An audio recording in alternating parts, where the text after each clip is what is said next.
Регионалдык экономикалык биригүүнүн эл аралык уюму товар айлантуу, кызмат көрсөтүү, капитал, мигранттардын эркин кыймылы, ириде соода экономикалык жаатта бирдиктүү саясат жүргүзүү. Бул ЕЭПтин башкы максаты. Быйыл уюмга Казакстан төрагалык кылса, Өзбекстан менен Куба байкоочу жана Казакстан Республикасынын туңгуч президенти Нурсултан Назарбаев ардактуу төрагасы катары жыйынга катышып жатат.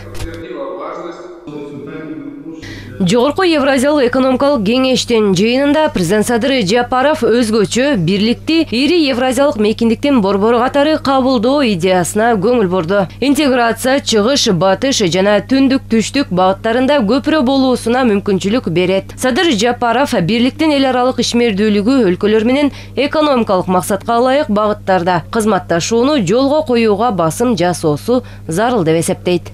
В этом направлении Өткөн жылы жана ушул жылдын биринчи жарымында биз дуушар болгон дүйнөлүк кыйынчылыктар, кризистен кийинки кесепеттерди жоюуга багытталган биргелешкен аракеттерди бекемдөө зарылдыгын көрсөттү. Натыйжасы тышкы шарт жагдайдагы ар кандай өзгөрүүлөргө ыкчам жооп кайтарууга жана ыңгайлашууга өбөлгө түзүүчү соода экономикалык байланыштардын жаңы механизмдерин киргизүү аркылуу бирликтин туруктуу өнүгүү темпин камсыз кылуу болуш керек. Ал ортодо ЕЭПтин мүмкүнчүлүгүн кеңейтүү зарылдыгы турат. Келечектүү багыттарын өнүктүрүү жана колдогу ресурстарды натыйжалуу пайдалануу үчүн интеграциянын негизги тармагын өзгөртүү керек. в данном контексте Бул кадам жаңы технологияларды иштеп чыгуу жана ишке киргизүү, импортту алмаштыруу, өнүктүрүүнүн максаттуу программаларын биргелешип иштеп чыгуу жана жүзөгө ашыруу, ошондой эле эмгек ресурстарынын потенциалын жогорулатуу боюнча аракеттерди бириктирүүнүн негизинде бирликтин илимий техникалык жана өндүрүштүк потенциалын биргелешип пайдалануу мүмкүнчүлүгүн кеңейтет. Экономикалык интеграциянын ийгиликтүү көрсөткүчү товарлардын эркин жүгүртүлүшүнөн тышкары, бул биргелешкен ири инфраструктуралык долбоорлорду ишке ашыруу болуп саналат.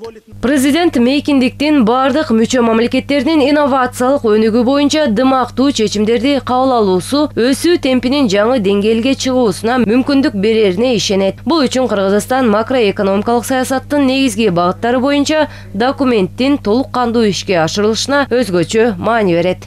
считаем необходимым активизировать работу над развитием общего финансового рынка.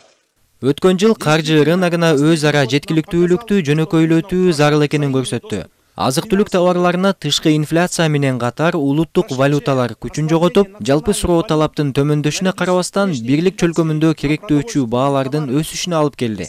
Өз ара эсептерде улуттук валюталарды активдүү колдонуу менен валюта чөйрөсүндөгү кызматташууну тереңдетүүгө басым жасоо сунушталат. Предлагается сделать упор на углубление сотрудничества в валютной сфере. Бирликтин ички рыногунун иштешинин алкагында туруктуу соода агымдарынын көлөмүн көбөйтүү жана камсыз кылуу үчүн бардык аракеттер көрүлүшү абзел. Ансыз соодадагы тоскоолдуктарды толук жоюу мүмкүн эмес экендигин өлкө башчы кошумчалады. Для этого нужно продумать соответствующий действенный механизм. Ал үчүн бирликтин институционалдык системасын өркүндөтүү боюнча ишти тездетүү зарыл. Бул комиссиянын коллегиясына тиешелүү ыйгарым укуктарды берүү менен кабыл алынган милдеттенмелерди жана келишимдерди аткарууга кепилдик берет. Ошондой эле ЕАЭП жөнүндө келишимде каралган толук форматтуу жалпы рыноктарды калыптандыруу жана ишке ашыруу боюнча кыймылды тездетүү керек. Энергетикалык ресурстардын жалпы рыногуна токтолсок, биз дискриминацияланбаган мамилелер менен координацияланган энергетикалык саясаттын зарылдыгы жөнүндө принципиалдуу позицияны карманабыз. Тактап айтканда, жалпы газ рыногун түзүү бирликтин алкагындагы экономикалык интеграциянын ажырагыс бөлүгү экендигине ишенебиз. Бул энергетикалык коопсуздугубуздун маанилүү бөлүгү.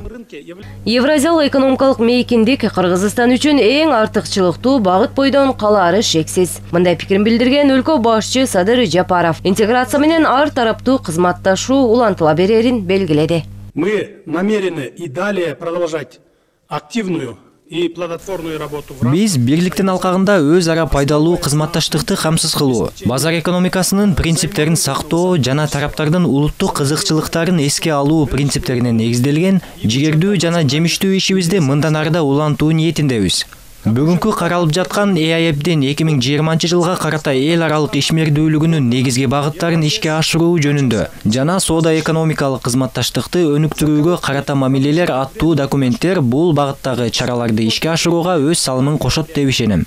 Президент ЭАЭБдин жалпы энергетикалык потенциалы маанилүү экендигин белгиледи. Бул тармакты илгерилетүү ар кандай коркунучтардын алдын алууга мүмкүн болот деген пикир. Ошол эле учурда Садыр Жапаров коронавирус инфекциясынын жайылышына каршы күрөшүүнүн жана туруктуулукту сактоонун алкагында биринчиден бирликтин бардык жарандары үчүн вакциналардын кеңири жеткиликтүүлүгүн камсыз кылуу зарылдыгын кошумчалады.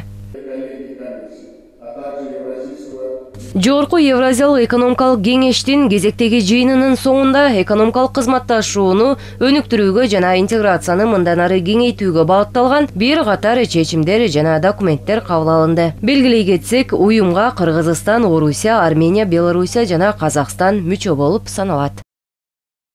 Салбат Эркетаева, Бакыт Кыязов, ЛТР, Бишкек.